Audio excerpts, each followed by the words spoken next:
Good morning, welcome back. Full body session, and also super happy to report binging urges I've gone. You know, I made a video, I looked quite defeated in the video, basically speaking about putting my calories up because I can't diet anymore. I wasn't feeling sorry for myself. I'm hoping that that's not what I came across like.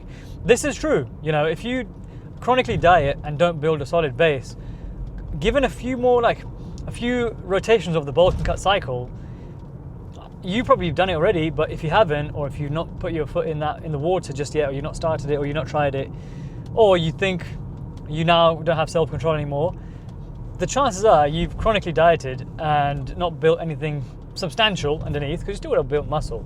Nothing substantial underneath, and what's happening is, with every cut, it's basically eating away at you. And it's kind of what I felt. AKA, long story short, basically, or if we were to put it in a word, it would be diet fatigue. That's 2 words. Yeah, and then basically what I've done is I've bumped up my food. All I did was I've actually added some extra rice. I wasn't having rice at all before, and because of the volume of it, I bulked it up with vegetables and all that. And also, I think a video before then as well, I spoke about meal frequency. I've added more meals in. It's not something that you would heavily kind of favor in general, like sort of meal frequency. It's not that high on the, what would I call it? On the scale of important things you need to build muscle, basically, or have a successful diet. But it's there. It's a tool that you can invariably use, and then it works. It definitely works, having more food, especially for someone that is ex-fat person. You don't get big just by eating twice a day vegetables. You know, it happens because you have sustained, consistent pressure of a lot of food in your system. And when you do cut, some people might struggle because they do everything right as they're supposed to, and that could consist of 3 to 4 meals, whereas their body just may not agree. You're not trying to torture yourself, which I kind of understand.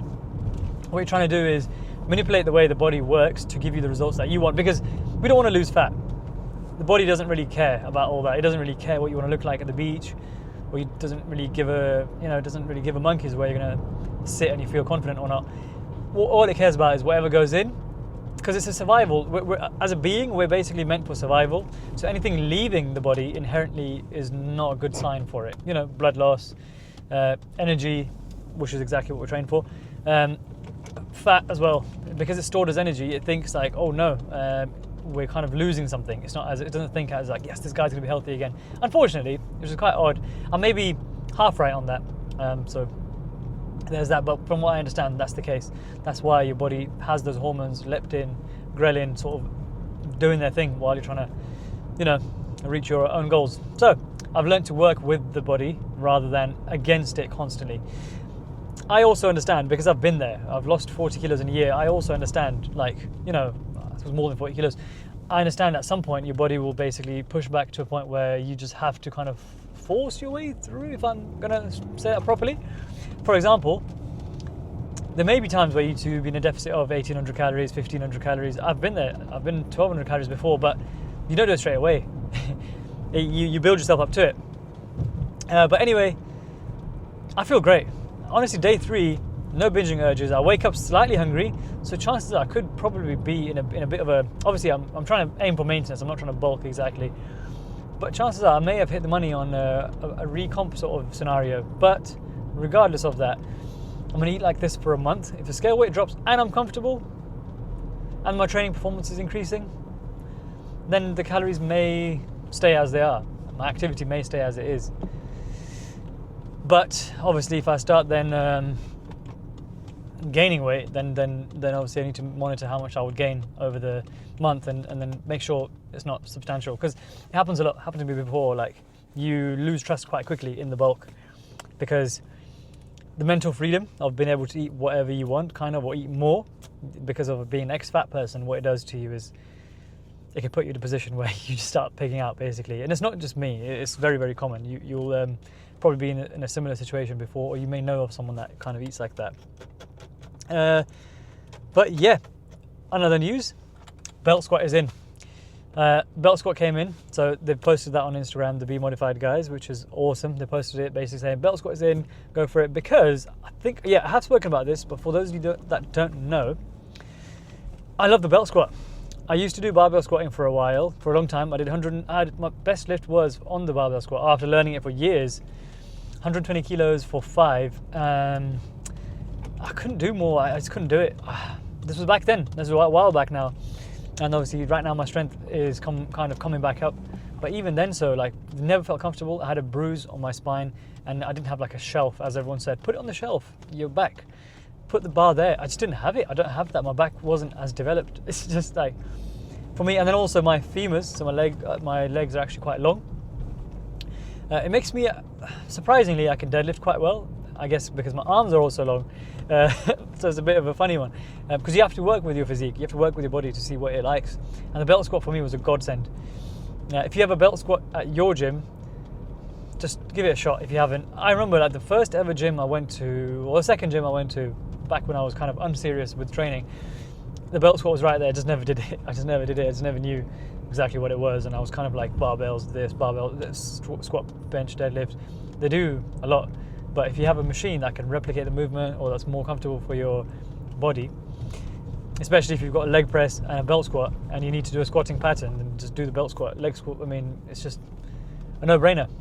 I wasn't saying leg squat. I meant like leg press is obviously there. You can use that as an assistance, but as a main lift, maybe not. I think belt squat, a lot of people would say it's an assistance lift as well, but that'll probably come from the powerlifting guys. That will say a lot of that. But yeah, it should be good fun. A new chest press is in as well. Love and hate relationship with bench. I've never kind of been able to bench properly. Again, could be because of my long arms, could be impatience as well, but I've just never understood. I never really liked it, unfortunately. I guess you don't have to love an exercise to stick to it rigorously, exactly, but I personally think you do.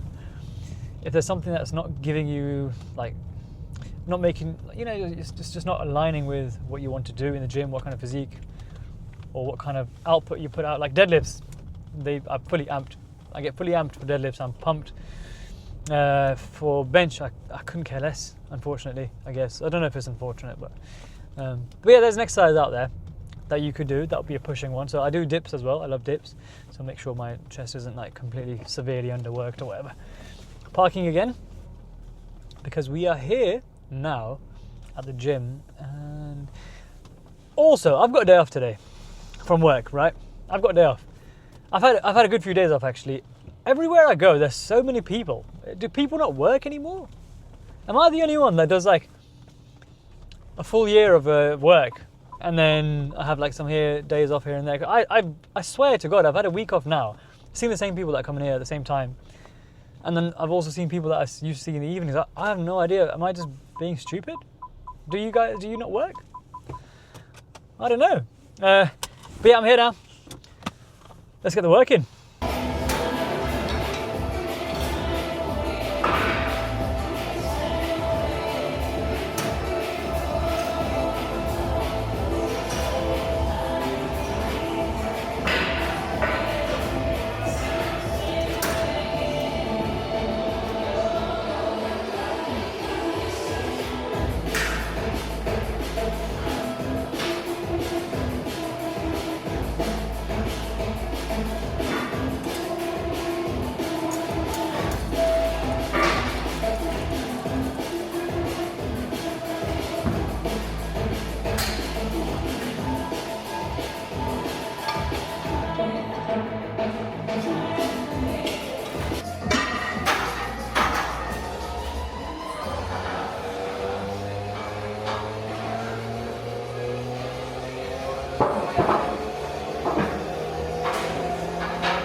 Welcome back again. Hope you enjoyed that session. I certainly did. Something I really want to touch on, the fact that I had unlimited energy. Like, not about motivation and all, because obviously I've changed anything or any plans, nothing like that. The extra zip I've just got now from just increasing my carbs. I've always kind of kept it low carb-ish because majority of my lifting career, I mean, you can call it a career, I guess, my lifting life, I've favored cutting fat, losing weight, being leaner.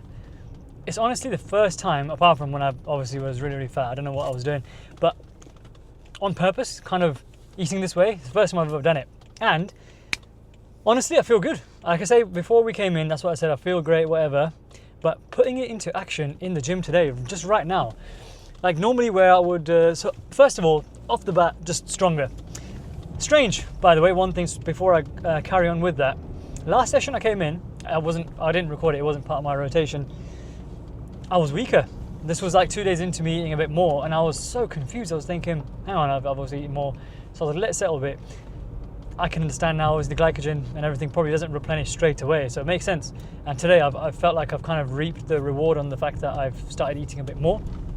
And this is what training should feel like, guys. Honestly, if you're someone who's constantly restrictive and you may think you're fat or fatter than you need to be, as long as you're comfortable in that body weight and not unhealthy to the point where you can't do any steps and also you look completely flabby, favor a good gaining phase. I think it will probably pay its dividends in the long term. So I'm kind of, I wouldn't say sacrificing, but I'm putting aside my long-term goal, which would be completely lean, shredded and everything, in the favor of a gaining phase, basically being in a controlled gaining phase. And I definitely think that's the right call at this point in time. But yeah, belt squats finally back in as well. Revolutionary business. I spent a few sets on there trying to get it right. So basically it was digging in the belt. If you have a belt squat in your gym, chances are it will dig into your thighs or your back or hip. Simple fix, all right? I didn't realize because I forgot because I've not used the belt squat in so long. Put the belt higher. So it's not actually designed to sit on your actual pelvis area. You're supposed to put it up a bit higher, so kind of on your stomach-ish. And you don't lean back and you go down. That's not how you do it. With the belt squat, that's the beauty of it. It's kind of designed to take your back kind of out of it. So you want to kind of lean forward. Obviously, you saw my video. That's probably the best form you're going to get, really, from me. But yeah, you want to go super deep. Obviously, you squat deep. And you just do the reps and progressively overload that way. I found it a lot less, like, you know, Pendlay rows and bench press, for example, dips and everything. I really like the free weight element of these exercises, but with the squat I just didn't like it. I like, you know, something about just doing an exercise that's just single jointed. For example, even my chest press, I'm trying to find the right one. So you saw those two machines I'm trying to do, not because I'm trying to avoid pressing with the bench, it's not that, it's just because bench press I've never really liked. Same with the squat as well. So with the squat I found a belt squat. With the bench press, I'm yet to find a machine that fully aligns with me. The other one I did in the last video, the white one, that was actually pretty decent. I was more concerned about, you know, when you do an exercise, think about the loadability. So if you think about it, okay, I'm going to do this exercise and in the next 5 years I'm going to be able to go up. The weight jumps were too big. So I'd sort of finish a weight as is and I put the weight up and then I couldn't do the rep range that I wanted to do, but the previous one would have been kind of too light-ish. Obviously a gym pin might help. I don't think my gym has one. I might have figured something out myself there, thanks to you. Yeah, they might have a gym pin. Surely they do. It's a bodybuilding gym. Bloody hell. AJ Morris goes to this gym now, by the way. That'll be on my CV. I was literally telling my friends, I was like, AJ's there. I can't speak to him. Fully low-key intimidated, even though I have spoken to him on messages a few times before, just purely because I needed some help. And at the time, that's someone I really look up to, and he was nice enough to respond. I've actually met him at the Arnold sports event, the Arnold convention in Birmingham. 2024, I met him. But yeah, no, it's awkward, isn't it? And also, he's training. When people are training, and if they're famous or they're well known, I've seen a few people before. I just tend to leave them alone. Yeah, you just don't want to be, because they're people too. Obviously, he's obviously got business and everything, but he's a competitive bodybuilder. The last thing I want to do is like, oh, hello AJ, can you take time out of your schedule? He's a busy guy, man. I know he's busy. His scale of his business must be huge. Can you take some time out? I just want a picture or something, or I just want to have a quick conversation. It just doesn't seem right to me. But yeah, it's cool that he goes to my gym. But yeah, they'll have a gym pin, surely. Surely they'll have a gym pin. I'll take a look next time and I'll keep you updated on that, because that might solve my life problems, because that machine is so good. I think it's a Cybex one. It's kind of like an old school machine. And this one I tried, the second one was really good, the Jim Lecker one, the black one that I've done, that you've seen. But the weight, it was kind of different. When I went too far back, it was really, really heavy, but halfway through the movement, it was kind of light. I like a constant sort of same weight, 'cause it's just unpredictable. I didn't really like that. But yeah, I think I'm gonna try that gym pin. That'll be my next thing. Not sponsored. I don't know if it's a brand actually. But yeah, hopefully you guys, or you can take some of this, take it home, and apply it to yourself as well. Honestly, I think my whole MO right now is the fact that people that have been chronically cutting and bulking, are never really disciplined in how to eat for the now. You know, you don't want to be cutting for the future. You don't want to be bulking for the future. Just living in the now, eating as much as you need just to sustain for now, and then sort of having a more informed decision on what to do, and also diet adherence, progressing from there. It's probably golden. That's probably golden advice anyone can give you, any information anyone can say. See where you are. Obviously, I would probably say if you're 30% body fat, you know, you've got other things to worry about. If you're 30% body fat and it's the first time you've been that way, chances are, even if you clean your food up a little bit, you'll probably slowly start dropping fat down, providing you're training well and you're getting your steps in and everything like that.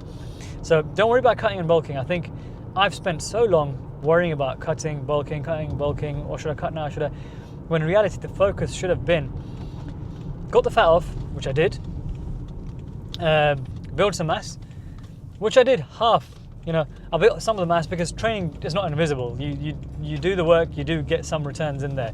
But because of obviously not seeing the returns as a rapid rate that I thought would be there, and obviously sort of being a perfectionist as well as overthinker, it's not a good combination. I'm telling you guys, obviously you need to kind of live in the now. That's what I'm saying. So eating for the now is a skill that definitely needs to be practiced in this environment.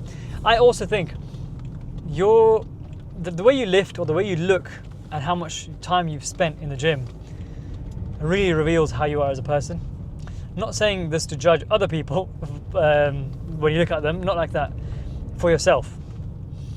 I'm someone who's always took pride in the fact that I'm quite self-aware, to the point where a few years ago I dealt with over-criticism, so I was very negative about myself. That is obviously fixed. You do get these problems, you know, you do get these things as you get older. I'm like 29, so I'm not in that la la land anymore. So you do deal with these things, so you have to kind of manage them, otherwise you can spiral. But yeah, it reveals a lot. So for me, my physique, to the average person or to a normal, regular person, I might look good, but to me, it's a reflection of what happened, or what was kind of my story, which is quite interesting, because someone training this long, surely you'd think they've figured it out.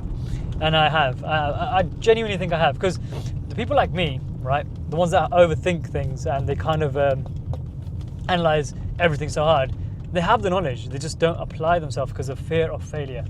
And I definitely have that. Or I'm just, not fear of failure exactly, but like, if I put something out, yeah, fear of failure. If I put something out, is it going to be good enough? No, I can do better. Let me just wait for this. Let me just wait for that. Even when I started YouTube, I'll make a video about this actually, guys.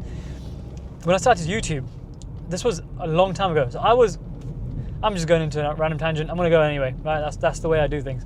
I was about 15 years old, and then I was like, this is amazing. People on YouTube, not because of money, because from a young age, I've picked a career that I wanted to do. This is getting deep, guys. Whoa. I've never really sat down and you know, in school, they used to be like, what does everyone want to do? Noah, what do you want to do? And I was like, I don't know. I just want to live. Not because I was lazy. I actually did really well in school. More so because I don't think I found it yet. And I think YouTube is my thing. Genuinely, when I was 15 years old, since then I've been trying to do YouTube, and then the perfectionism and all that has been in the way. And I'm so kitted up, right? I've got the whole DJI creator combo. I've got a Lumix G7 with the extra lenses and everything like that. The best tripod I've personally found. I've literally kitted myself up, Mike, and obviously with the Create Combo, I've kitted myself up because I was thinking, oh, I'll do it when I have this, when I'll do it when I have that. And you know what? None of it worked. The only time I was able to actually record was when I pressed the button. And then for ages as well, I stuttered a lot on camera. I was scared of like mini pauses. I was scared of all sorts of things. And then I've come to a place where my videos can definitely be better, especially if you look at my last few videos. I sat down yesterday, had a mini meltdown. So I sat down, I was probably down about it. I wasn't crying. I was just down about it. I was like, man, my videos suck, you know, because I can't really watch my videos sometimes. I was like, you know what? Had a good moment where I was a bit upset about it. That was, again, the perfectionist speaking in me, you know. So I sat down and I was like, what can you do better? So I whacked out the Lumix U7 and I've got some like B-roll and all, because I enjoy like the creation side of things. I wanted to do the raw videos like this, which is cool, but I want a bit more to it, and I knew I didn't do that well. And the way I speak, or kind of have to write points down. I like just speaking. Anyway, there's enough of that. Next one, I'm probably going to do another educational style video, just a bit more watchable, hopefully. And then some full day of eatings in there. There's a person that watches my YouTube. Oh no, I've forgotten the gentleman's name. I hope you've got this far. I'm really, really sorry. He basically said he would like to know the recipe of my chicken burger, and he's mentioned it in a few of my last videos. I don't get many of you guys just messaging or commenting on my videos yet. I know you will, hopefully one day. There'll be people that do that. There is one. There's that. Obviously, he's messaged or commented a few times, so I really want to apologize. I've just not got around to making that meal. If I did, or if I bought the equipment and I kind of, it was in my plan for my food, I would have recorded it. I'm going to make it my life's mission for you to do that next week. Anyway, enjoy your training. Hopefully you could take away something from this, and thank you so much for joining me on my journey, and I'll catch you guys in the next one. Peace out.